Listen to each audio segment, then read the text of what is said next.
घटनेचा राज्यभर निषेध सुरू होता। सीएम कुठे होते असा सवाल देखील ठाकरेंनी विचारलाय। मुख्यमंत्री राख्या बांधत होते पण किमान राखीला तरी जागावं। बदलापूर घटनेचा राज्यभर निषेध होता तेव्हा सीएम कुठे होते असा सवाल ठाकरेंनी केलाय आणि राखीला मुख्यमंत्र्यांनी जागावं असं ठाकरेंनी म्हटलंय।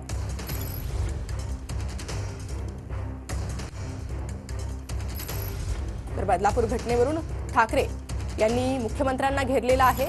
मुख्यमंत्री राख्या बांधत होते मात्र त्या राखीची जाग त्यांनी ठेवावी असं त्यांनी म्हटलंय।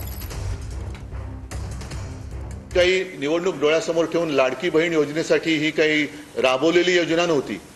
मुळात त्यांचंच घर येते ठाणे जिल्हा आणि त्याच्याच बाजूला हे बदलापूर आलं, त्याच जिल्ह्यामध्ये येते।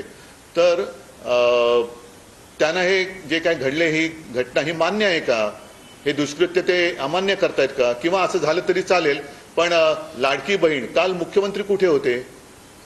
म्हणजे एका ठिकाणी ह्या घटनेचा निषेध सर्वत्र होत असताना राज्यभर निषेध झाला, त्यावेळेला मुख्यमंत्री रत्नागिरीमध्ये लाडक्या बहिणीसाठी तिकडे हात पसरून बसले होते, सगळ्या राख्या बांधतो। अरे तुम्ही तुमच्या हाताला बांधलेल्या राखीच्या बंधनाला तरी जागा, किती निर्लज्ज व्हायचं।